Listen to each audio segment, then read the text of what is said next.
욥기 29강, 욥기 37장 본문을 보겠습니다. 렐류의 강론이 이어집니다. 37장 1절부터 이것으로 내 심장도 떨리고 그 자리에서 벗어났도다.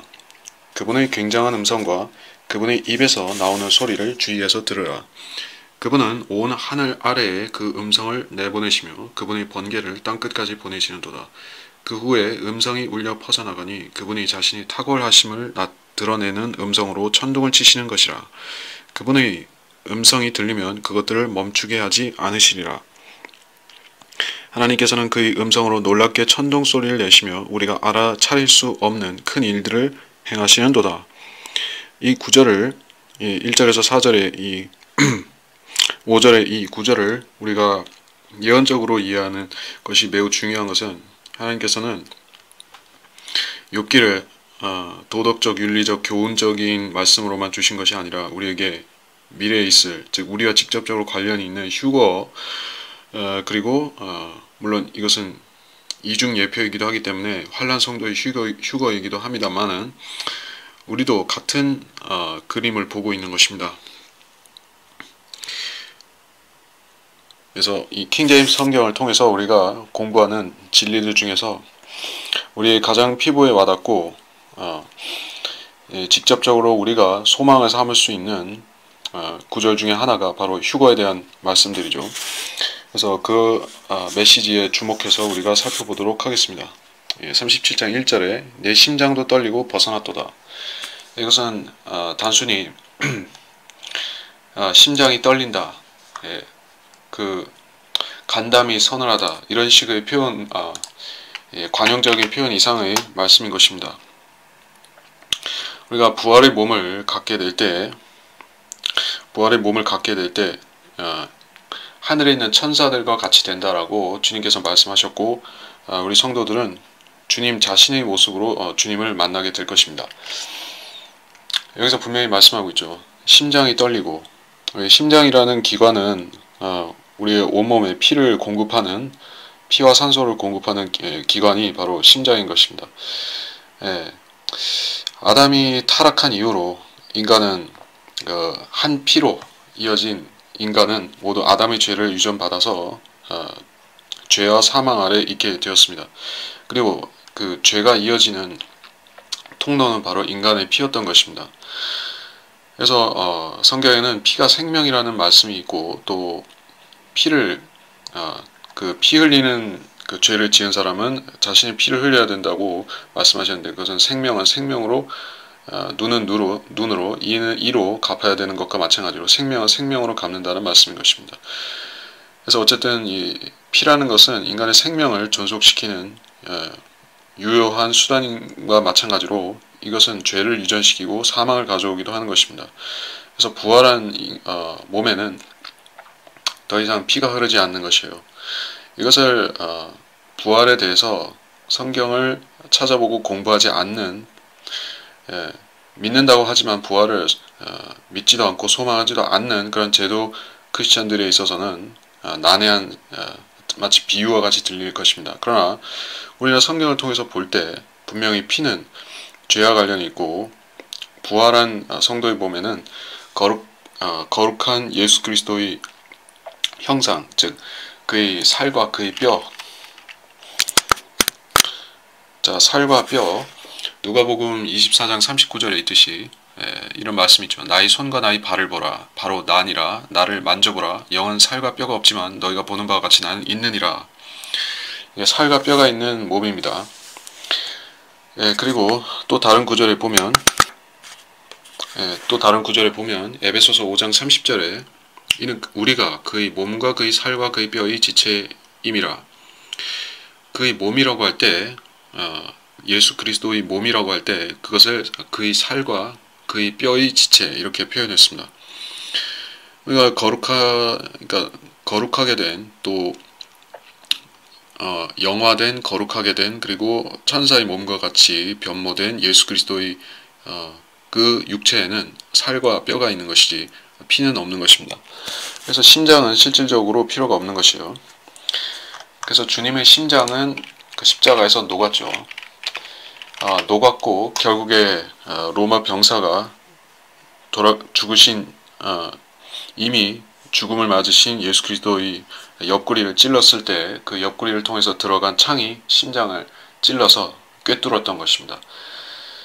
시편 22편 14절에 내가 물같이 쏟아졌으며 나의 모든 뼈는 어그러졌고 내 심장은 밀초 같아서 나의 내장 가운데서 녹았나이다 라는 말씀이죠. 주님의 심장이 녹아서 그 안에 있던 피와 물이 그 옆구리를 찔렀을 때 뿜어져 나왔던 것입니다. 그 성경에 기록된 사실을 우리가 믿어야겠죠. 물과 피가 쏟아졌습니다. 그것은 이미 심장이 파열됐다는 뜻입니다. 그래서 심장을 실질적으로 찌르기 전에 이미 파열이 됐다고 볼 수 있겠죠. 그리고 주님께서는 부활하신 후에 그 부활 십자가에서 상처를 입으신 고난 당하실 때와 상처를 입으신 그 상흔들을 그냥 가지고 나타나셨던 것입니다. 못자국과 창에 찔린 자국을 갖고 나타나셨습니다. 주님께서는 의미 없이 우연히 그렇게 하신 것이 아니라 우리가 물론 부활하게 될 우리 자신의 몸에는 창자국이나 못자국은 없겠지만 주님의 형상을 맞춰서 따라가는 몸이 될 것이기 때문에 우리도 만약에 주님이 심장이 없다면 우리도 심장이 없는 것이고 우리 콩팥이 없다면 콩팥이 없는 것이고 그렇게 되는 것입니다. 뭐 콩팥에 대한 얘기는 여기저기 나오는데 욥기 19장 27절에 내가 친히 그를 보리니 비록 내 콩팥이 내 안에서 소멸된다 할지라도 다른 사람이 아닌 내 눈으로 보리라. 그러니까 주님을 만날 때 이 콩팥이 없다 이런 언급이 나옵니다. 실질적으로 그 심장이나 콩팥은 몸의 순환기 계통, 피를 정화시키거나 피를 순환시키는 이러한 피에서 노폐물을 제거하거나 피를 몸에 순환시키는 이런 작용을 하는 기관들인데 진화론과는 아무 상관도 없이 주님께서는 필요에 따라서 필요한 것은 남겨두시고 필요하지 않은 것은 제거하시고 이러실 수 있다는 것이에요. 우리가 부활할 때, 즉 그 휴거될 때 피를 쏟고 올라간다는 그것은 보통의 근본주의자들은 잘 모르고 안다 할지라도 가르치지 않는 것이에요. 왜냐하면 사람들이 이상하다고 생각하기 때문에 그렇습니다. 그러나 이것은 성경적으로 그렇게 될 수밖에 없는 것이에요. 주님께서 죽으실 때 주님의 몸에서 물과 피가 쏟아졌습니다. 그리고 그 물과 피는 그 물과 피 중에서 피는 다시 주님의 몸 안으로 다시 들어가지 않았습니다. 주님께서는 흘리신 피를 간수하셔서 그 피를 갖고 셋째 하늘로 올라가셨던 것입니다. 주님의 피가 다시 몸속에 들어가서 돌고 있는 것이 아니라 그 피는 인류의 죄를 제거하는 그 피는 이 둘째 하늘과 셋째 하늘 사이에 남아 있는 것이요. 그 깊음을 불이 섞인 유리바다로 물들인 염색시킨 그 피가 되어서 남아 있는 것입니다. 자, 그래서 심장 얘기는 그 정도. 그 자리에서 벗어났도다. 이거는 실질적으로 성도에게 일어날 수 있는 일이다 하는 사실. 2절 그분의 굉장한 음성, 그분의 입에서 나오는 소리를 주위에서 들으라. 이 음성이라고 했는데 하나님의 음성은 아무 때나 울려 퍼지는 것이 아니죠. 특별한 시점에, 즉 주님께서 시내산에 내려오셔서 율법을 주실 때 음성을 직접 발하셨죠. 그리고 모세에게 나타나실 때 발하셨을 뿐만 아니라 또 예수 그리스도, 모세와 같은 선지자인 그 예수 그리스도가 나타나셨을 때에도 주님이 요단강에서 베다바라에서 침례 받으실 때 하늘에서 성부 하나님의 음성이 울려 퍼졌었죠. 비둘기 같은 형상으로 성령이 내려오실 뿐만 아니라 음성도 들렸던 것입니다. 그리고 그 외에도 주님께서 아버지께 말씀을 기도할 때 하늘에서 음성이 내려올 때가 있었습니다. 또 변화산에서 모세와 엘리야가 나타날 때도 하늘에서 나는 사랑하는 아들이라는 음성이 있었던 것입니다. 그런 것들은 전부 예언적인 의미들을 각기 갖고 있습니다. 그래서 이 시대에는 하나님께서 하늘에서 어떤 천둥 같은 음성으로 성도들에게 말씀하시지 않죠. 개인적으로 세미한 음성으로 성도에게 성령을 통해 말씀을 주실 수는 있습니다. 꿈이나 환상 이런 것은 거의 없지만 세미한 음성으로 기도 응답을 주실 수는 있습니다. 그러나 수많은 사람들이 보는 가운데서 수천 명, 수만 명이 보는 가운데서 하늘에서 첫눈같이 하나님 말씀하시느냐, 그런 일은 없다는 것이죠. 그래서 이 교회 시대에 왜 기적이 안 일어나고 또 하나님께서 직접 또는 직통 계시 이런 것을 왜 안 주시느냐. 사도행전까지만 해도 그런 일들이 종종 있었는데, 또 사도 바울도 하늘에서 음성을 듣곤 했었는데 왜 사도 바울이 계시를 받아서 은혜 복음을 통해 세운 이 이방인의 교회인데 왜 사도 바울의 가르침에 사도 바울의 경험을 우리는 할 수가 없는가 하는 얘기를 하는 것이죠. 그것은 이 시대가 하나님께서 성경을 통해서만 역사하시고 직접 계시를 통해서, 직접 말씀을 통해서 안 하시기 때문입니다. 그러나 하나님께서 직접 계시를 주시기 시작하면 그것은 바로 표적으로 유대인을 인도하는 대환란이 되는 것이요. 대환란 때는 모든 것을 주님께서는 표적을 보여주시고 사람들에게 믿으라고 하시는 것입니다. 그래서 유대인들에게는 그 표적의 대명사인 위대한 표적들의 대명사인 모세, 그리고 선지자 엘리야를 보내셔서 또다시 그들에게 위대한 표적들을 보여주심으로 그들이 메시아를 믿을 기회를 또 한번 주시는 것입니다.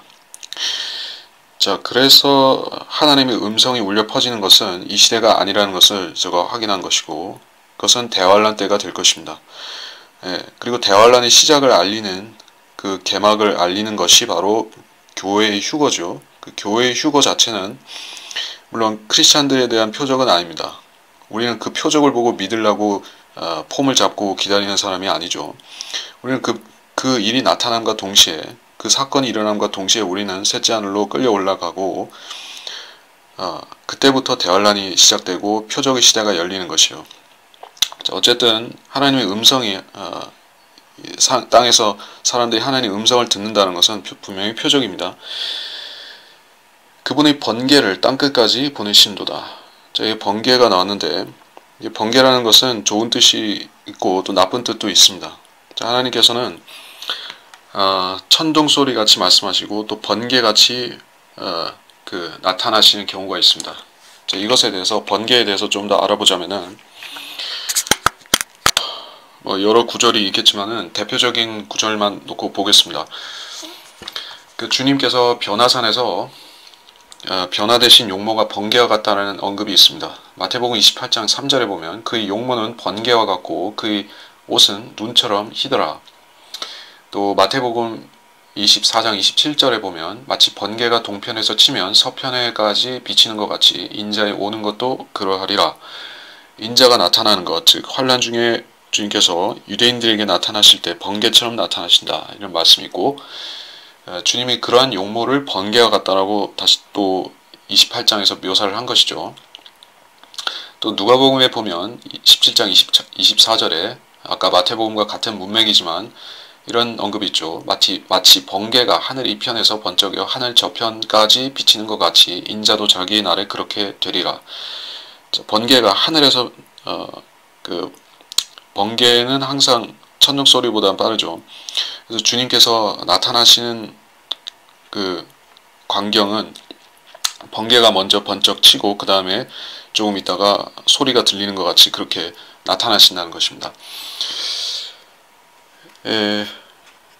자, 그래서 이것은 좋은 의미에서의 번개였고 나쁜 뜻에서도 있습니다.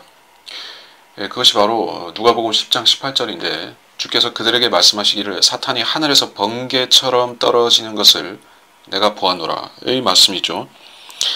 그러니까 주님께서 번개처럼 내려오시는데 그것은 7년 환란 거의 끝부분에 그렇게 하실 것이고, 그 전에 7년 환란의 중간 3.5년의 그 시점에 사탄이 하늘에서 번개처럼 떨어질 것입니다. 여기서는 누가복음에서는 떨어지는 것을 보았다라고 하셨지만 이것은 과거에 그랬던 것이 또 일어날 수 있다, 이렇게 해석할 수 있습니다.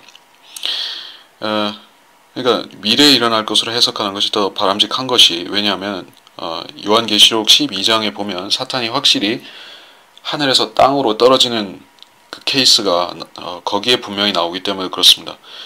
사탄만 혼자 떨어지는 것이 아니라 그의 수족들도, 그를 섬기는 타락한 천사들도 같이 사탄과 같이 떨어지는 것을 우리가 계시록 12장에 두 번이나 거기 묘사를 하고 있습니다. 거기서 별들이라고 했지만 그것은 실질적으로 타락한 천사들, 사탄을 따라서 타락하는 천사들을 말하는 것입니다. 그래서 그들이 떨어지는 모양이 마치 번개처럼 보인다. 이렇게 묘사를 했습니다. 그러니까 주님께서 오실 때도 번개처럼 갑자기 눈 깜짝하는 사이에 나타나시는 그런 모습을 우리가 성경에서 봤고, 계시록에서도 사탄이 내려올 때 그 번개처럼 내려와서 사람들을 놀라게 한다는 것입니다. 그래서 번개처럼 내려와서 그는 바로 적그리스도의 그 거의 죽어 있는 그 적그리스도 안에 들어가서 그를 되살리는 일을 할 것이에요. 그래서 하늘에서 번개처럼 떨어지는데 한 사람, 즉 유다 이스카리옷 안으로 들어갈 것입니다. 그래서 그분의 번개를 땅끝까지 보내시는도다. 이것은 땅끝까지 보내신다는 것은 사람들을 불러 모으신다는 뜻입니다. 어떤 사람들이냐? 구약 성도들, 즉 그 에스겔서 37장의 그 구약 성도들을 말하거나 아니면은 그 두 증인의 죽음과 부활 시에 동반해서 함께 부활하는 그 환난 성도들을 말할 것입니다. 그 마태복음에도 나오고 또 도처에 그 주님께서 천사들을 보내셔서 그 성도들을 부활시킨다. 환난 성도들을 부활시키고 구약 성도들을 부활시키는 이것에 대한 말씀이 나옵니다. 4절에 그 후에 음성이 울려 퍼져나가니, 그렇죠.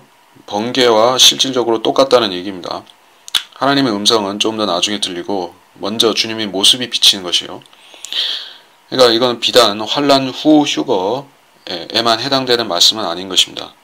재림도 그렇고 환난 후 휴거도 그렇고 환난 전 휴거도 사실 주님께서 먼저 모습을 나타내시고 어떤 하늘의 비전을 보여주시고 그 다음에 소리가 들리는 것입니다. 음성이 울려 퍼져나가니 그분이 자신의 탁월하심을 드러내는 음성으로 천둥을 치시는 것이라. 자, 하나님의 음성을 천둥으로 비유했습니다. 그분의 음성이 들리면 그것들을 멈추게 하지 않으시리라. 천둥을 치신다고 했지만은 확실히 바로 뒤이어서 음성이라고 묘사를 했습니다. 즉 다시 말해서 이것은 천둥같이 우렁찬 그러한 음성을 말하는 것이요. 그리고 그 음성을 그것들을 멈추게 하지 않으시리라. 그러니까 이 음성은 한번 단발성으로 울리고 끝나는 것이 아니라 어떤 말을 쭉 한다는 것이에요. 그러니까 휴거 때가 되면 하늘에서 먼저 번쩍하고 어떤 주님의 형상이 나타나고 뭐 구름과 같은 모습으로든지 어떤 얼굴 형상이든지 무엇이 나타나고 그 빛이 나는 광채겠죠. 그런 것이 나타나고 그 다음에 음성이 들리는데 음성은 한마디로 끝나는 것이 아니라 즉 이리 올라오라 라는 음성을 포함해서 그렇죠. 성경에 휴거와 관련돼서 이리 올라오라는 음성은 필수적으로 들어가야 되고 성경에 3번 등장하는 어구가 바로 이리 올라오라죠. 그래서 3번 등장한 게 의미가 있습니다. 뭐 지금 찾아보지 않겠지만 그리고 그 음성 외에도 성경에는 몇몇 가지가 있다고 말씀했죠. 호령과 천사장의 음성과 하나님의 나팔소리 최소 3가지로 분류하고 있습니다. 그러니까 이런 음성 저런 음성이 들리는 것이요. 자, 5절에 하나님께서는 그 음성으로 놀랍게 천둥소리를 내시며 우리가 알아차릴 수 없는 큰 일들을 행하시는도다. 자, 이 음성을 바라시는 것과 이 땅에 이적이 일어나고 즉 그 이적은 분명히 부활, 죽은 자의 부활과 관련된 것인데 하나님의 음성이 들리면 즉 죽은 자들이 일어난다는 것입니다. 여기 주님께서 이것을 압축적으로 모형으로 보여주신 경우가 바로 나사로의 부활이죠. 주님께서 죽은 지 나흘 된 나사로에게 오셔서 그에게 나사로야 나오너라고 하실 때 나사로가 수의를 온몸에 감은 채 나왔었습니다. 그리고 주님께서 그렇게 죽은 자를 살리시는 모델을 보여주신 이유가 주님께서 십자가에 달리시기 얼마 전에 그런 표적을 보여주신 이유가 있는 것이요. 주님께서는 자신의 죽음을 통해서 죽음의 세력을 멸하고 죽음의 권세를 가진 자 마귀를 심판하시기 위해서 죽고 장사되시고 부활하신다는 그 사실을 확실히 남겨놓고 사람들에게 남겨놓고 가신 것입니다. 그래서 주님께서 그의 음성으로 천둥 소리를 내실 때 땅에서 이적이 일어나는데 그 이적은 죽은 자들이 부활이다 하는 사실입니다. 자, 6절부터 다시 그분이 눈에게 말씀하시기를 너는 땅에 있으라 하시며 작은 비와 그의 힘을 보여주는 큰 비에게도 이같이 하시느니라. 그분이 각 사람의 손을 봉인하시나니 이는 모든 사람으로 그의 역사를 알게 하려 하심이라. 그때는 짐승들이 굴에 들어가서 그들의 처소에 머물리라. 남쪽에서는 회오리 바람이 불어오고 북쪽에서는 찬 바람이 불어오리라. 하나님이 입김으로 인하여 서리가 내리고 물의 너비가 줄어드는도다. 그분은 또한 물을 대심으로 두꺼운 구름에 짐을 지우시며 그의 빛나는 구름을 흩으시는도다. 자, 뭐 구름에 대한 얘기 좀 더 있는데 일단 여기까지만 보고 더 가겠습니다. 눈에게 말씀하시기를 땅에 있으라. 작은 비와 그의 힘을 보여주는 큰 비라고 했습니다. 그러니까 작은 비와 큰 비가 있습니다. 작은 비는 우리가 노아의 홍수 이후에 늘상 우리가 이 땅에 내리는 비를 말하는 것이죠. 뭐 그 비는 소나기가 될 수도 있고 가랑비가 될 수도 있고 그 열대 우림의 스콜이 될 수도 있고 여러 가지 형태의 비가 내리죠.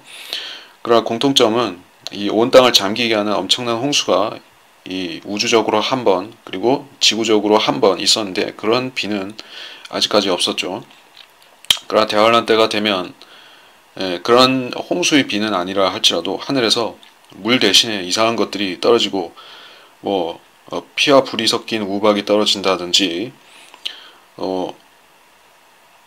또 비가 3년 반 동안 내리지 않는 이적도 일어납니다.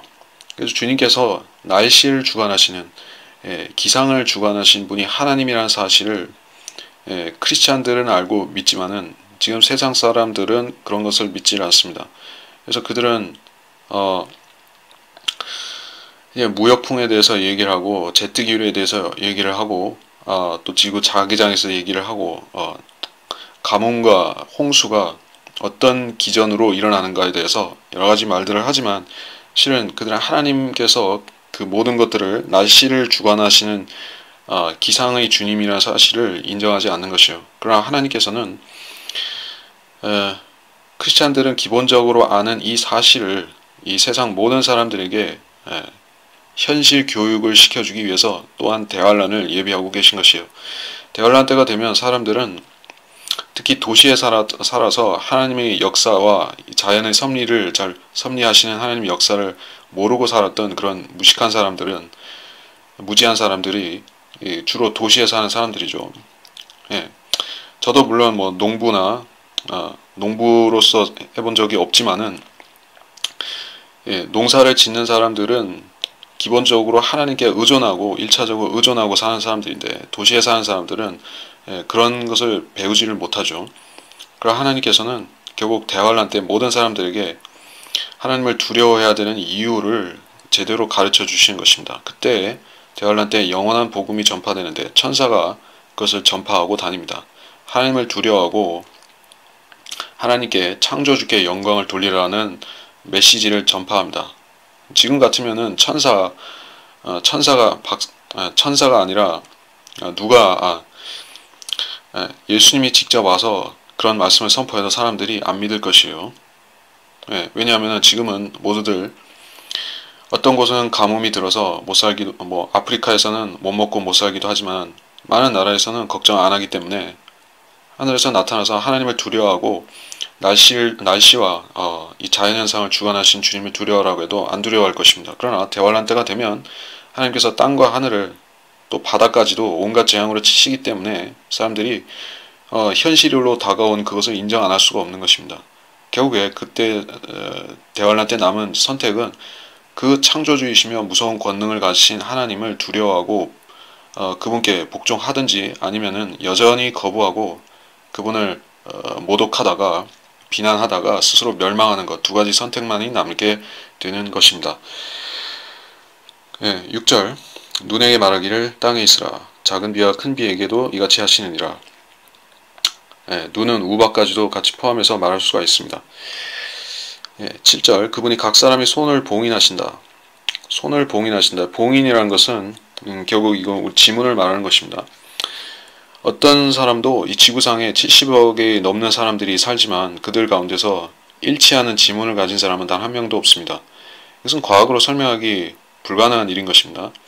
지문이라는 것은 눈송이가 서로 일치하지 않는 각 눈송이들의 문양이 서로 일치하지 않은 것과 똑같이 사람의 지문도 같은 것이 하나도 없습니다.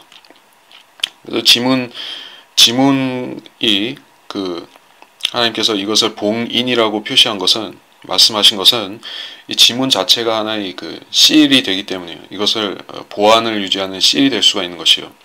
지문은 하나도 같은 것이 없으니까 이거 자체로 비밀, 이거 자체로 비밀 장치로 쓸 수가 있는 것이요.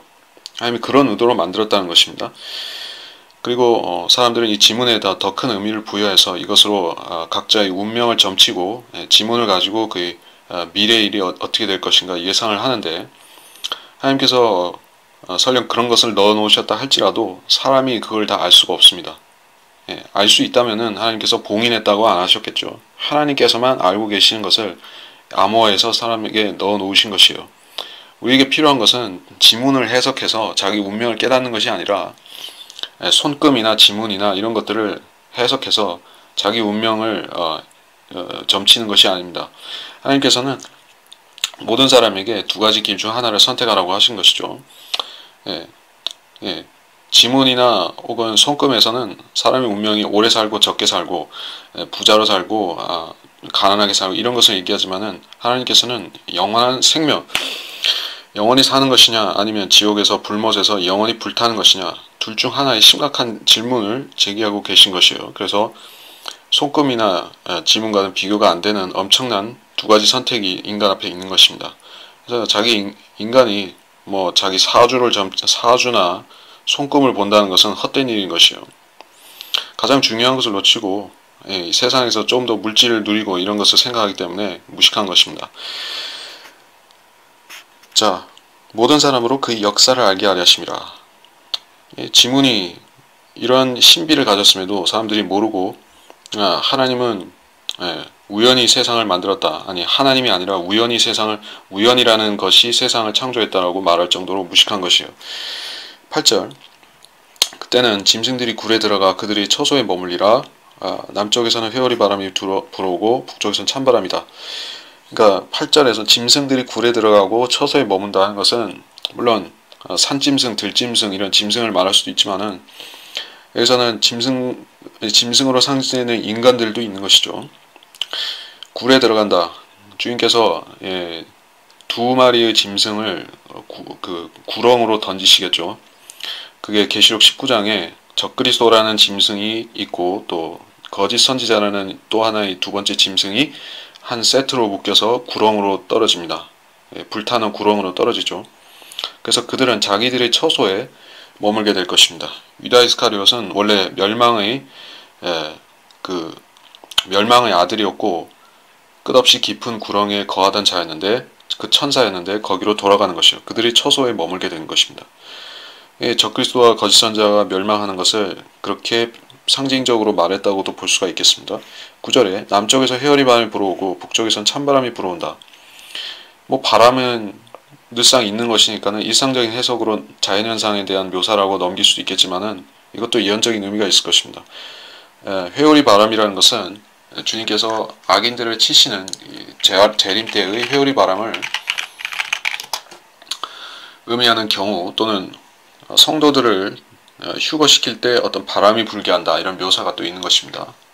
회오리 바람으로 엘리야를 들어올리실 경우가 있었고, 그리고 주님께서 바로 이 욥기 38장에서도 회오리 바람 속에서 말씀하시고 욥에게 말씀을 하십니다. 여기에서 주님께서 나타나시는, 현현하시는 것과 관련해서 이 바람이 부는 것입니다. 바람은 곧 성령을 나타내기도 하죠.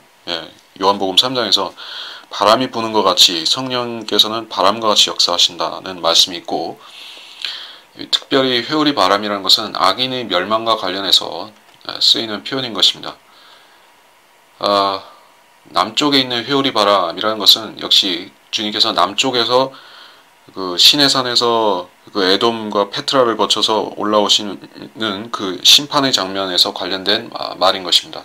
주님이 있는 재림의 행로에 회오리 바람이 분다는 뜻이고, 주님께서 시내산에서 올라오시면 남쪽에서 회오리 바람이 올라온다는 것이에요. 또 북쪽에서는 왜 찬바람이 불어오는가? 물론 북쪽은 겨울이나 극지방과 관련된 그 북쪽을 말할 수도 있겠지만 여기서는 북쪽은 기품이 있는 장소를 말하는 것입니다. 우리가 그러니까 이 지구상이 대환란 끝이 되면은 열탕같이 된 이게 목욕 사우나의 열탕같이 들끓고 있는 것이요. 우리가 뭐 계시록 지금 안 보겠지만 계시록에 보면 사람들이 화상을 입고 고통스러워할 정도로 해가 7배 뜨거워져서 마치 사우나 속에 있는 것 같이 사람들이 고생을 할 것입니다. 그때 주님께서 환란 끝나기 전에 먼저 성도들을 데려가시기 위해 오시는데 그때 한번 그 하늘에 있는 채널이 열려서 통로가 열려서 내려오시겠죠. 그러면 거기에 그 유리 바다가 있고 그 밑에 기품이라는 큰 물이 있는데 이게 이 열탕과 같은 지구에 내려오면은 그 구름 기둥을 통해서 내려오시면은 거기 차가운 냉기류가 내려와서 엄청난 그 수증기가 발생하겠죠. 그래서 북쪽에서는 그 에어컨 바람 같은 찬바람이 내려오는데 그것이 바로 기품에서 내려오는 바람일 것이다. 이렇게 볼 수가 있습니다. 10절에 하나님의 입김으로 인해 서리가 내리고 물의 너비가 줄어든다. 하나님의 입김이라고 할 때 이것은 성령을 가리킬 수도 있고 그 성령이 물리적으로 역사할 때 실제 바람으로 역사할 때가 있습니다. 그것은 재림 때인 것이요. 그게 바로 회오리 바람이기도 하고 북쪽에서 찬바람이 분다는 이것이기도 합니다. 그리고 입김을에 서리가 내리고 물의 너비가 줄어든다라고 했습니다. 이것은 일반적으로 겨울철에 서리가 내리고 얼음이 어는 이걸 말할 수도 있지만은 이것도 하나의 모형이란 얘기입니다. 그러니까 둘째 하늘과 셋째 하늘 사이에 하나님께서 엄청난 그 얼음과 물을 만들어 놓으셨죠. 그 창세기 1장 2절 이후에 주님께서 재창조를 하시면서 그러한 어마어마한 장면이 만들어진 것입니다. 그래서 거기에는 물의 너비가 어느 정도로 줄어들어 있냐면은 절대 0도로 얼어붙어 있는 것이요. 우리가 일반 얼음은 그 드릴이나 카타기로 이렇게 그 절단을 할 수가 있죠. 그래서 이 얼음은 절단해 가지고 사람이 뭐 얼음 조각도 하고 뭐 얼음을 가지고 뭐 옛날 조선시대 서빙고 동빙고 하듯이 이렇게 얼음을 가지고 그 물건을 식물을 얼릴 수도 있는데 그런 얼음이 아닌 것이요. 그 유리바다에 대해서 우리가 조금 제대로 파악할 필요가 있습니다. 묘사가 유리바다라는 것이지 이것이 실제 유리로 구성된 성분이라는 것이 아닙니다. 크리스탈 성분이라고 여기서 수정과 같은 유리바다 계시록 4장 6절 이 말씀이 정의하는 바가 무엇이냐 하는 것이요. 그러니까 수정과 같은 크리스탈과 같은 유리바다라고 했는데 그렇게 맑고 티가 없어 보이는 유리바다라는 것이요. 근데 그 바다는 다이아몬드 커터도 뚫을 수 없는 그런 엄청난 얼음인 것이요. 왜냐하면 거기에 가해지거나 압력을 생각해 볼 때 우리가 이해가 되는 것입니다. 이 우주가 계속해서 팽창하고 있는 것은 여러분이 과학에 대해서 관심이 있으시면은 아실 것입니다. 근데 그거는 빅뱅하고는 사실 상관이 없는데 어쨌든 우주는 이렇게 계속해서 확장되어지고 있습니다. 확장되는데 주님께서 이 우주의 형태를 정해 놓으셨는데 꼭지점이 있고 그 밑에 넓은 밑면이 있죠. 그 우리가 그 밑면 쪽에 있는데 그 위에 물이 있는 것이요. 그럼 꼭지점 쪽으로 이 엄청난 압력이 계속 가해지겠죠. 이렇게 꼭대기에 있는 물 쪽으로 엄청난 이 우주로부터 압력이 올라간다는 소리입니다. 그다음에 거기에 얼어붙어 있는 물들은 우리가 지상에 있는 그 물들보다 엄청난 압력을 받아서 형성된 얼음인 것이요. 그러니까 인간이 뚫고 들어갈 수 없고 어떤 사탄이나 타락한 천사들도 뚫고 들어갈 수가 없는 얼음인 것이요. 하나님께서 세상을 그런 차단막으로 이 천상과 이 지상을 구분해 놓으신 것입니다. 그러니까 그 얼어붙어 있는 곳을 통과하는 방법은 우리가 죽어서 혼이 하늘나라에 갈 때는 혼이라는 것은 투과할 수 있으니까 올라갈 수 있고 또 부활한 몸을 가지면은 역시 투과할 수 있는 몸이기 때문에 주님의 몸과 같이 벽을 통과하는 몸이기 때문에 갈 수가 있습니다. 그러나 일반적인 육신을 가진 채로 어떤 로켓 같은 것이 있다 할지라도 셋째 하늘로 가는 것은 불가능합니다. 얼음과 물이 가로막고 있기 때문에 불가능하다. 하는 것입니다. 11절 그분은 물을 대심으로 또한 물을 대심으로 두꺼운 구름에 짐을 지우시고 그 빛나는 구름을 흩으시는도다. 빛나는 구름은 특별한 구름이라고 했습니다. 그 구름은 주님의 영광을 가리우는 구름이 주님의 영광을 가리는 세상 죄인들로부터 가리고 있는 그 구름을 말하는 것입니다. 그러니까 천체 물리학자들은 그런 구름을 그 별들 사이에 있는 성간 그런 구름이다, 성운이다 이렇게 부르는 것이지만은 우리가 말하는 바이블 빌리버가 말하는 하늘에 있는 구름이라는 하늘들에 있는 구름이라는 것은 그보다 더 높이 있는 것이요. 그것은 큰 물들을 감싸고 있는 깊음을 감싸고 있는 구름이며 그것은 이 우주의 엄청난 압력을 외부로 터지지 않도록 지탱하는 그러한 구름인 것이요. 그리고 그 구름에는 짐이 지어져 있습니다. 이렇게 물로서 그 무게가 지어져 있는 것이요. 그의 빛나는 구름을 흩으시는도다. 주님께서는 그 구름을 방향을 조정하신다는 것입니다.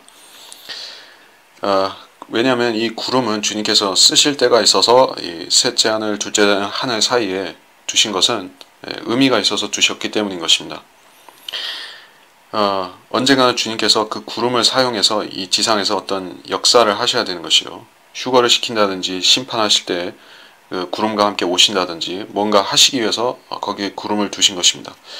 12절 구름은 그분의 계획에 따라 돌아다니니 이거는 그것들로 그분이 명령하신 것은 무엇이나 땅에 있는 세상의 표면에서 이루게 하려 함이라. 역시 12절도 11절과 마찬가지 문맥입니다. 구름은 그분의 계획에 따라 돌아다닌다.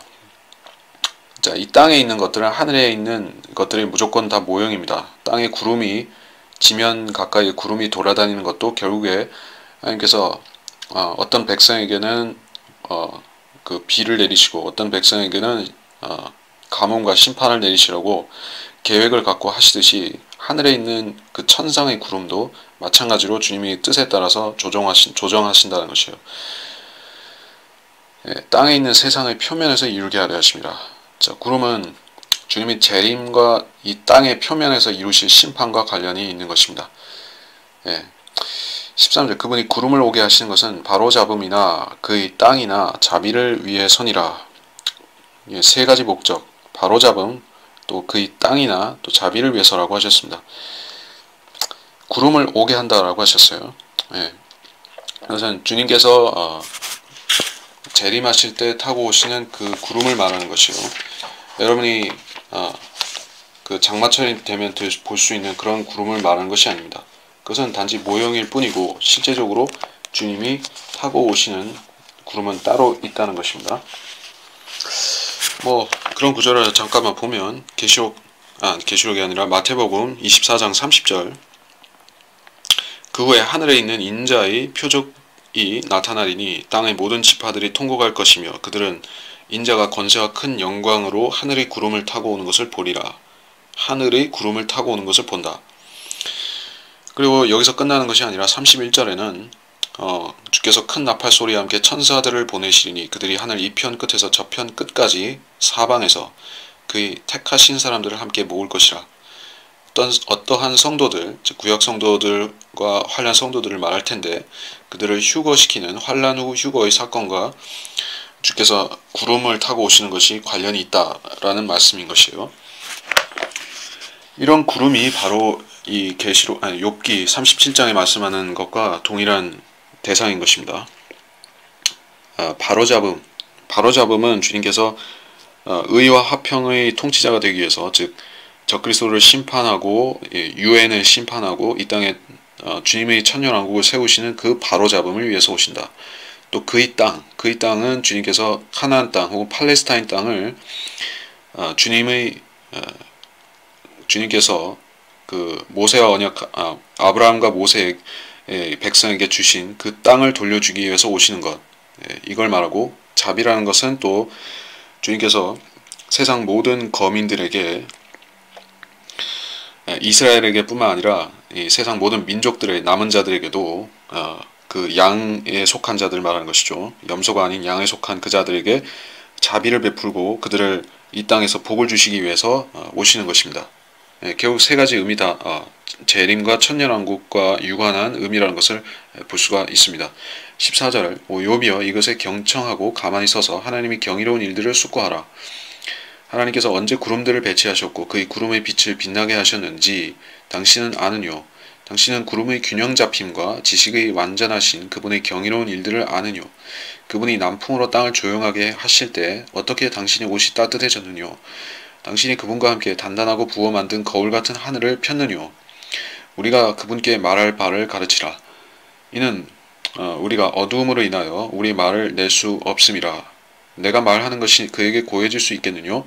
만일 사람이 말을 하게 되면 그 말이 반드시 그를 삼키리라.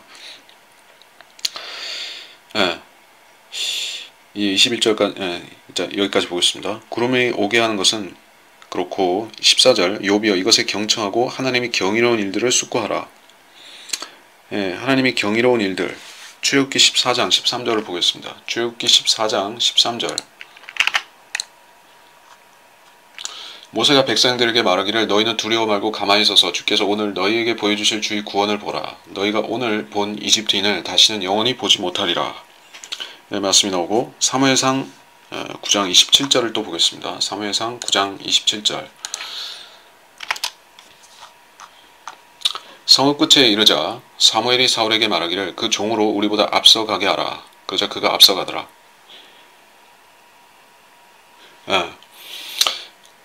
너는 잠시 가만히 서 있으라. 내가 내게 하나님의 말씀을 알게 하리라. 자, 하나님께서 자신의 경이로운 일들, 즉 미래의 예언과 계시들을 주시기 위해서 사람에게 요구하시는 것이 무엇인가? 경청하고 가만히 있으라는 것입니다. 하나님 말씀을 듣기 위해서는 우리가 먼저 입을 닫아야 되는 것이요. 오늘날의 기독교계는 속된 말로 해서 하나님 말씀을 듣기를 거부하고 자신의 말을 나불거리는데 너무 치중한 사람들로 열중한 사람들로 가득 차 넘쳐 있는 것입니다. 이 시대 자체가 자기 말을 하기에 바쁜 사람들로 넘쳐나고 있는 것이요. 그러한 사람들 중에서 대표적인 것이 바로 은사주의자들인 것입니다. 그러나 하나님의 말씀을 먼저 들어야 된다는 사실, 그 말씀은 하나님의 말씀 성경인데 성경을 먼저 상고하고 숙고하고 공부하고 그 말씀에 깨달아야지만 그 다음에 하나님께서 무슨 말을 하게 하시면 그 말을 해야 되는데 그 사람들은 자기 말을 하기에 급급한 것입니다. 그래서 사실 말도 아닌 방언이라는 자기들 나름의 위조된 방언이라는 것을 하면서 하나님 말씀을 거역하는 것이요. 하나님 말씀을 먼저 듣고 알기를 열망해야 될 텐데 그것을 하지 않는 것입니다. 그러면 하나님의 경이로운 일들, 성경의 예언들, 대환란과 천년왕국과 주님의 재림과 교회의 앞으로 있을 일들에 대한 하나님의 경이로운 일들에 대해 알 수가 없게 되는 것입니다. 자기 생각으로 말하게 되고 헛된 예언을 하게 되는 것입니다. 15절 언제 구름들을 배치하셨고 구름의 빛을 빛나게 하셨는지. 자, 구름이 빛을 내는 경우도 있고 안 내는 경우도 있죠. 근데 여기서 빛을 내는 구름이라고 했기 때문에 이것은 주님의 영광을 두르고 있는 그 구름을 말하는 것입니다.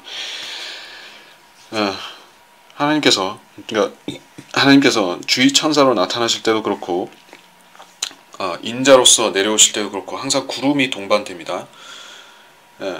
구름으로 옷을 입은 천사가 나타나죠. 대환란 때 보면 구름을 입고 나타나는 천사, 계시록 10장 1절 내가 보니 다른 힘센 천사가 하늘에서 내려오는데 구름으로 옷 입고 머리에 무지개가 있으며 얼굴은 해와 같고 그의 발은 불기둥 같더라. 주의 천사가 나타나셔서 이스라엘 사람들 앞에 표적을 보여주신 장면입니다. 대환란 때 일어날 일이고 또 계시록 14장 14절에 15절에 등 14, 16절에 보면 구름을 타고 인자가 나타나십니다. 구름 위에 앉으셨다고 여기 나오는 것입니다. 내가 쳐다보니 보라 흰 구름이라. 그 구름 위에 인자와 같은 이가 앉았는데 그분의 머리에는 금 면류관을 썼고 손에는 예리한 낫을 가졌더라. 주님께서 환난 성도들을 데리러 오실 때 구름을 타고 오십니다. 구름을 타고 오시고 구름 위에 앉아 계신 것입니다. 구름 위에 앉아 계신 것입니다. 사람들은 그 구름 밑에 무엇이 있는지는 모르고 구름만 볼 수가 있습니다. 구름 위에 주님이 앉아 계신 형상을 보는데 그 구름 자체가 어떤 주님의 그런 보좌를 감추고 이동식 보좌, 즉 그 에스겔서에 나오는 이동식 보좌 같은 것이 그 밑에 있는지 사람들은 볼 수가 없죠. 구름으로 가려져 있으니까. 그런 형상을 말하는 것이요. 예,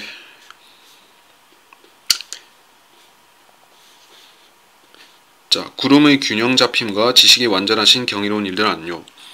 구름의 균형 잡힘. 예, 사실 이 구름 자체도 인간들이 현상은 해석할 수 있지만은 왜 이렇게 되어지는지 사람들이 알기가 힘든 것입니다. 그래서 구름의 형상들도 굉장히 다양하죠. 예, 최소한 열 몇 가지는 넘는 것이요. 구름의 형상들. 그리고 그 다양하고 어떤 것들은 사람의 얼굴같이 생긴 구름도 있고 뭐 새떼같이 생긴 구름도 있고 뭐 하여간 이런 그 창조주의 그런 예술적인 감각을 엿볼 수 있는 부분이 바로 이 눈송이하고 이 구름의 형상인 것이에요. 심지어 지금도 새로운 신기한 형태의 구름을 사람들이 보는 경우가 있는 것입니다. 그런 사진을 찍어서 올라오는 경우가 있죠. 그러니까 이게 사람들이 하나님의 역사를 이렇게 하늘만 쳐다봐도 구름만 쳐다봐도 알 수가 있는 것이요. 근데 그것은 또 우리가 있는 이 공중 첫째 하늘보다 더 높이 있는 그곳의 구름을 대변해서 나타내는 것이라는 것입니다. 그래서 그곳에 있는 구름의 어떤 지식으로 주님께서 형성시키셨는지 그 경이로운 일들을 아느냐는 것이요. 그분이 남풍으로 땅을 조용하게 하실 때 남풍으로, 그러니까 남풍은 그 사막에서 부는 바람이고 땅을 조용하게 한다. 여기서는 남풍으로 땅을 조용하게 한다는 것은 주님께서 재림하실 때 그 부는 악인들을 치는 그 바람으로 인해서 세상이 조용해진다는 뜻이겠죠. 그리고 그 바람은 남쪽에서 오는 바람이고 따뜻한 바람인 것이요. 주님께서 내려오실 때 바람만 갖고 내려오시는 것이 아니라 불과 함께 내려오시죠. 그래서 주님이 군대가 지나가는, 성도들의 군대가 지나가는 길에는 사람들이 얼굴이 까맣게 탄다. 이렇게 우리가 그 구절을 한번 찾아보자면은, 자, 찾아보면 요에서 2장 6절입니다. 그들의 얼굴 앞에서 백성은 심하게 아픔을 당할 것이며 모든 얼굴들은 새까맣게 되리라. 주님께서 내려오실 때는 불도 같이 옵니다. 그래서 불과 섞인 바람이 부는 것이요. 그러면 옷이 따뜻해질 수밖에 없겠죠. 가까이 있으면 타겠고 멀리 있으면은 그 온풍에 빨래가 마르듯이, 건조한 온풍에 빨래가 마르듯이 될 것입니다. 이게 주님께서 오실 때 부는 바람이다. 그래서 알 수가 있었습니다. 18절에 당신이 그분과 함께 단단하고 부어 만든 거울 같은 하늘을 폈느뇨.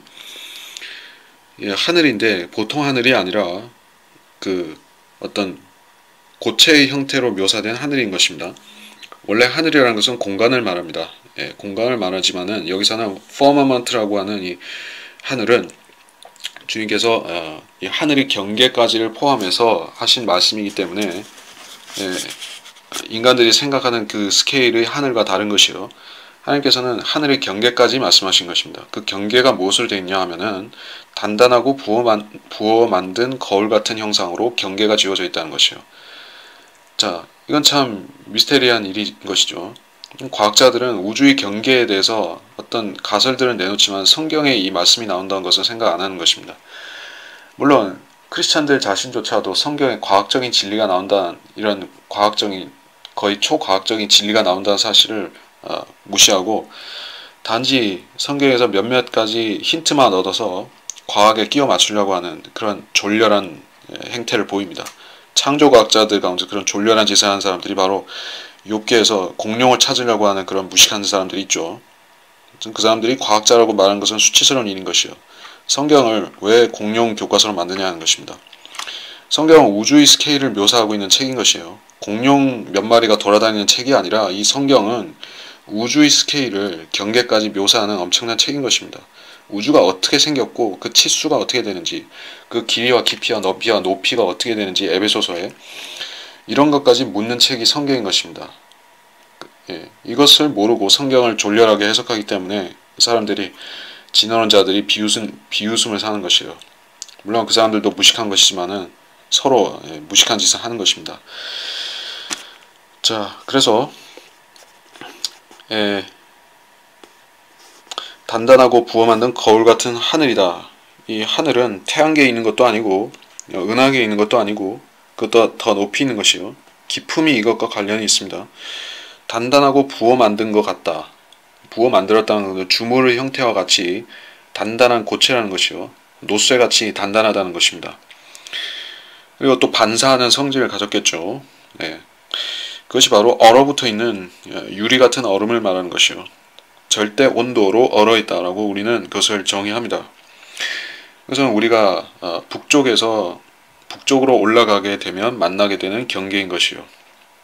물론 우주 전반에 걸쳐서 하나님께서 경계를 두셨지만은 핵심은 북쪽과 남쪽에 있는데 북쪽에는 하나님께서 계신 방향이고 거기에 얼어붙은 경계, 주물같이 얼어붙어 있는 경계가 있는 것이요. 그것은 거울과 같이 반사하는 성질을 가졌습니다. 이게 일면으로 반사하는 성질을 가진 것이요. 이 우주가 새카맣죠. 별빛을 제외하면은 새카만 것을 우리가 아는데 왜 우주가 빛이 없을까요? 사람들은 암흑물질이 있다라고 얘기는 하지만은 거기까지만 얘기하고 더 설명을 못합니다. 왜 우주가 빛이 없을까요? 그것은 주님께서 이 거울로 막아 놓으셨기 때문인 것이요. 저쪽의 빛을 완전 반사하고 이쪽에는 완전 차단하는 거울로 막혀 있는 것입니다. 예. 우리가 그 거울을 통해서 보는 것 같이 주님을 볼 수는 있습니다. 그러나 직접적으로 이 셋째 하늘을 지금은 볼 수가 없습니다.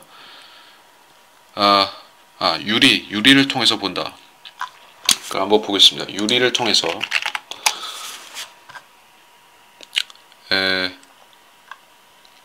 고린도후서 3장 18절, 고린도후서 3장 12, 고린도전서 13장 12절. 지금은 우리가 유리를 통해 희미하게 보나 그때에는 얼굴과 얼굴을 마주 볼 것이요. 지금은 내가 부분적으로 아나 그때에는 내가 알려진 것처럼 알게 되리라. 우리는 크리스찬을 말하는 것이죠. 세상 사람들이 아닙니다. 세상 사람들은 아예 볼 수가 없습니다. 셋째 하늘에 계신 존엄하신 하나님의 영광을 전혀 볼 수도 없고 느낄 수도 깨달을 수도 없습니다. 그들은 단지 자기가 하나님의 형상과 희미한 그 하나님의 영광이 자기 안에 남아있는 걸 보고 자기가 신이라고 착각하고 인간을 신이라고 착각하는 것이지 하나님의 영광을 볼 수가 없습니다. 그러나 우리는 유리를 통해서 보듯이 희미하게 본다라고 했습니다. 우리가 그나마 희미하게 볼 수 있는 이유가 어디 있는가? 하나님께서 우리의 영을 끌어올리셔서 셋째 하늘에 앉히셨죠.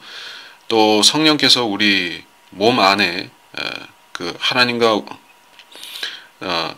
셋째 하늘에 계신 예수 그리스도와 하나님과 우리 사이에 연결 통로가 되셨죠. 그래서 우리가 영 안에서는 셋째 하늘을 희미하게는 볼 수가 있습니다.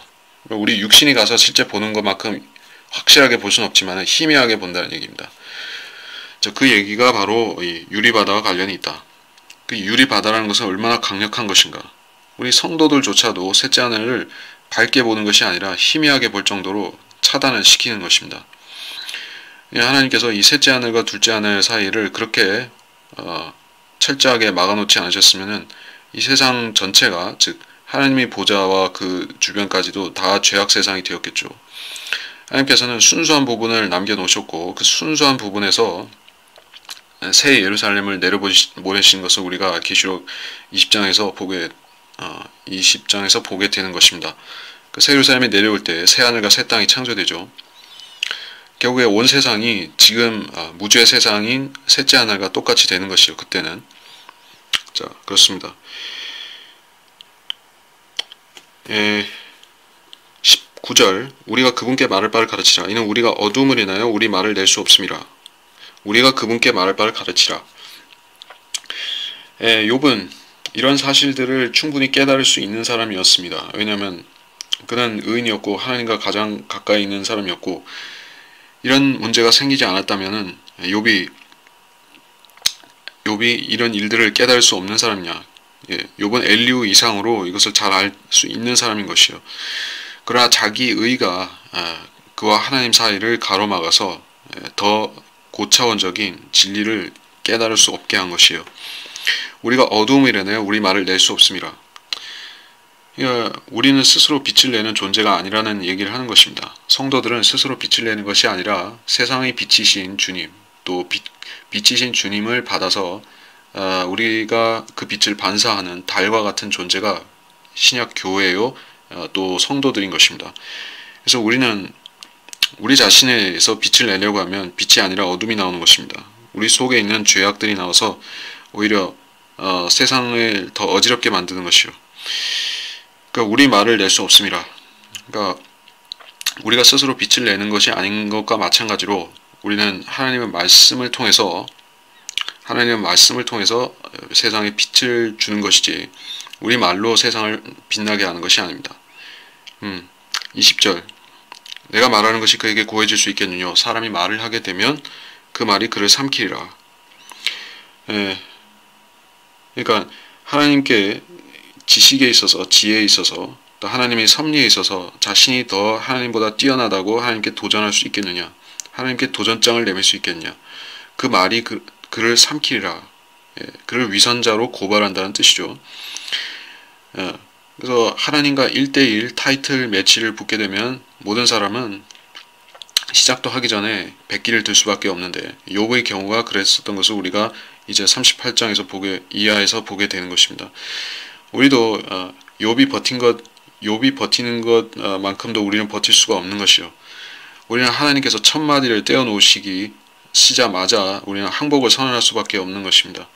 만일 우리가 항복을 선언하는 그 장소가 지금 이 생을 살면서 복음을 들을 때 그때 하나님께 항복을 고하는 것이 아니라면 계속해서 하나님께 반기를 들고 자신이 교만을 고집하며 살다가 만일에 백보자 심판까지 가서 그때 하나님께 항복하겠다고 하면 그때는 항복과 동시에 불못으로 들어가는 것입니다.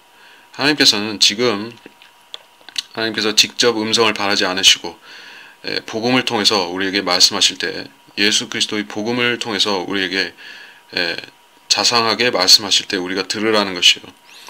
지금 지옥에 대해서 경고하실 때 우리에게 들으라고 말씀하신 것입니다. 우리가 하나님의 직접적인 음성을 듣겠다.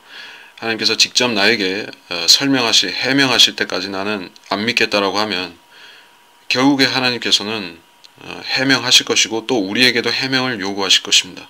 그때가 되면 우리에게는 여러분에게는 어떤 변호인도 남아있지 않을 것이고 구원받지 않은 여러분은 지옥에 가게 되는 것입니다. 지옥이 아니라 지옥보다 더한 불못에 들어가게 되는 것입니다. 그러므로 우리가 사람이 말을 하게 되면 그 말이 그를 삼키리라. 우리 말이 우리를 심판한다. 하나님께서도 무엇이든 심판을 자신이 하신 말씀대로 심판하신다. 이걸 우리가 명심하고 내가 내 입으로 주 예수를 시인하고 또 하나님께서 그를 죽은 자들로부터 살리신 것을 내 마음에 믿으라는 이 말씀대로 여러분이 아직 안 하셨다고 하면 그렇게 하고 자신이 말로 스스로 멸망할 그런 위험을 안고 살지 마시기 바랍니다. 21절 이제 사람들이 구름 속에 있는 밝은 빛을 보지 못해도 바람이 지나가면서 그들을 깨끗게 한다. 자, 구름 속에 있는 빛을 계속해서 강조하고 있죠. 특별한 구름입니다. 그것은 빛이신 주님을 감싸고 있는 구름을 말하는 것이요. 재림과 관련된 그러한 구름입니다. 그리고 바람이 지나가면서 그들을 깨끗게 한다라는 말씀이 나오죠. 그러니까 이것도 역시 특별한 바람인 것이요. 바람이 임의로 불어서 그 말씀을 한번 보게 되면 물론 그것은 신약 성도에게 직접적으로 관련된 말씀이긴 합니다만 바람이 요한복음 3장 8절 바람이 임의로 불어서 내가 그 소리를 들어도 어디서 와서 어디로 가는지 알지 못하듯이 성령으로 난 사람은 모두 그와 같으니라. 바람이 불어서 하듯이 우리는 그렇게 성령을 받는다라는 말씀을 했는데 물론 항상 바람은 불고 있습니다. 기압이 높은 곳에서 낮은 곳으로 바람은 불고 있어요. 근데 미세해서 우리가 느끼지 못하는 바람이 있고 그 기압차가 심하면 바람을 바로 느낄 수가 있는데 성령께서는 이런 바람도 될 수 있고 저런 바람으로도 역사할 수가 있는 것이에요. 어떤 경우에는 사도행전 2장에서와 마찬가지로 주님께서 세찬 바람, 거센 바람으로 역사하시는 경우가 있고 또 어떤 곳에서는 미풍으로 역사하시는 경우가 있습니다. 필라델피아 시대에는 주님께서 지금 같은 산들바람이 아니라 강풍으로 역사하셨던 것을 볼 수가 있죠. 지금 같은 시대에는 사람들이 강풍과 같은 성령의 역사를 원한다고 얘기를 합니다. 그러나 그 사람들은 정작 강풍이 불면 날아가 버릴 그러한 양심과 심사를 가지고 올바르지 않은 생각으로 성령을 구하고 있는 것이요. 하나님께서 이 시대에 정말로 필라델피아 같은 강풍의 역사를 하시면 사람들은 견디지 못할 것입니다.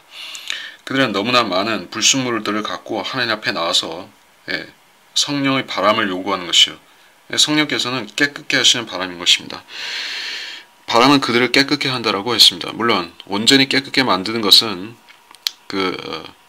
죄악을 제거하는 예수님의 피이지만은 체질하는 바람, 곡식을 체질할 때 부는 그 바람처럼 이 불순물, 노폐물을 날려버리는 것은 역시 바람인 것이요. 성령께서 하시는 일은 우리 안에 있는 육신의 죄악의 찌꺼기들을 날려보내는 그러한 체질하는 바람의 역할을 하시는 것입니다. 그래서 성령이 안에 계신 사람은 회개할 때 성령께서 그 안에 있는 노폐물, 찌꺼기들을 마치 바람처럼 날려보내시는 것이에요. 그러니까 그 역사가 강하면은 그 사람한테는 사실상 태풍이나 지진 속에 사는 사람처럼 불안정할 수가 있겠죠. 그러니까 성령 충만하다는 것은 그런 일반적인 그 성령이 없는 세상 종교인들이 말하는 것 같이 어떤 그 평안이나 깨달음의 경지나 그런 것을 말하는 것이 아닙니다. 이것은 언제 어디로 튈지 모르는 것처럼 어디로 튈지 모르는 그런 탱탱볼처럼 그러한 성령이 인도하는 대로 수시로 방향을 바꿔야 되는 그런 역동적인 삶인 것이에요. 왜 하나님께서 어제까지 나한테 어떤 일을 시키셨는데 오늘이나 내일 바뀔 수 있는 것이요. 바람은 항상 달라질 수 있는 것입니다. 이 방향에서 저 방향으로 바뀌는 데 있어서 바람이 우리가 그 배를 몰고 가는 선주라고 할 때 바람이 우리한테 의견을 물어보고 이쪽 방향으로 바꾸겠다고 먼저 고지하지 않죠. 성령께서는 마치 바람처럼 우리가 인생의 키를 성령님께 맡기지 않고 우리가 쥐고 있으면은 성령께서는 바람을 통해서 우리 그 뱃머리를 돌려버리시는 것이요. 그게 불순종하면 배가 파손되겠죠. 근데 순종하고 키를 우리가 맞추면은 바람 방향에 맞추면은 우리가 성령의 의도대로 그 사역을 하고 인생을 살아나가게 되는 것입니다. 자, 그래서 성령과 바람은 이렇게 오묘한 성령과 바람은 인생의 방향을 지도하시는 하나님의 오묘한 역사라는 것을 우리가 알아야 될 것입니다. 22절 아름다운 날씨가 북쪽에서 오나니 두려우신 위험이 하나님께 있도다. 여기서 아름다운 날씨라고 했는데 어떤 날씨가 아름다운 날씨입니까? 쾌청한 날씨? 아니면은 뭐 산들바람이 부는 날씨? 아니면은 가을철에 산행하기 좋은 그런 날씨? 무슨 날씨를 말하는 것이에요? 아름다운 날씨라는 말은 우리가 좀 채 안 쓰는 표현입니다. 그러니까 한국말 표현에서도 날씨가 좋다, 날씨가 쾌청하다 이런 표현을 쓰는데 어떤 그 형용사적 그런 그 어떤 물리적인 형태를 표현하는 아름답다라는 표현은 아름다운 자연이라는 표현을 써도 아름다운 날씨라는 표현은 안 쓰죠. 그래서 여기에 이 날씨는 특별한 의미를 부여한 것이에요. 그것은 주님께서 이 땅에 재림주로 임하실 때 이 천체와 기상과 이런 현상들이 종합해서 그것을 주님을 둘러싼 현상들을 아름다운 날씨라고 한 것이요. 주님께서 주님의 엄청난 보좌와 주님의 수종하는 그런 따르는 군대들이 내려올 때 그것이 수억이 되고 수십억이 되고 그건 모르지만은 그런 엄청난 무리가 셋째 하늘에서 이 지구로 내려올 때 마치 구름 기둥처럼도 보일 것이고 빛의 기둥처럼 빗줄기처럼 보일 것이고 거기에 수반되는 엄청난 물리적인 현상들이 일어날 것이요. 하늘의 별들이 흔들리고 떨어지고 무화과 나무와 같이 흔들리고 떨어지고 계시록에 또 소선지서들에 묘사된 요에서 등에 묘사된 그런 온갖 현상들이 일어나겠죠. 달이 빛처럼 변하고 해가 흑암으로 변하고 등등의 현상들이 일어나면 자, 온 세상이 새카맣게 되고 빛은 예수님과 그 주변의 빛밖에는 남지 않는 것이요. 그러니까 세상이 캄캄하게 되었고 달이 빛처럼 되었는데 주님께서 거기에 섬광처럼 내려오시고 그 주변을 엄청난 그 아름다운 빛으로 비추시면은 사람들은 그 아름다운 날씨를 보게 되는 것이요. 그것은 남쪽이나 서쪽이나 동쪽에서 오는 것이 아니라 주님께서 보좌가 위치하고 계시고 하늘나라가 있는 그 북쪽에서 내려오는 것이요. 두려우신 위엄은 하나님께 있다. 분명히 그 북쪽과 아름다운 날씨는 하나님의 위엄과 관련이 있다는 것입니다. 그래서 하나님께서는 이 우주의 정북쪽에서부터 내려오시는 것이 재림이다 하는 것을 우리에게 가르쳐 주십니다. 23절 우리가 전능하신 분을 만진다 해도 그분을 알아낼 수 없도다. 만진다 해도 알아볼 수 없도다. 그러니까 우리는 하나님을 만진다 해도 알아볼 수 없다는 것은 실망스러운 일입니까? 예, 적어도 엘리후의 견지에서는 실망스러운 일일 수가 있지만 우리한테는 소망이 있습니다. 우리는 도마처럼 예수 그리스도를 만져보고 나의 주 나의 하나님이라고 고백할 수 있는 이후의 시대에 살고 있는 사람들이죠. 물론 우리는 예수님을 보지 못하고 만지지도 못했지만 도마보다 더 훨씬 나은 고백을 보지도 않고 만지지도 않은 채로 할 수가 있는 것입니다. 우리도 똑같이 나의 주 나의 하나님일 뿐 아니라 나의 구속주라고 주님을 고백할 수가 있는데 그것은 우리가 주님을 만졌기 때문이 아닙니다. 그래서 과학의 약점이 무엇이냐?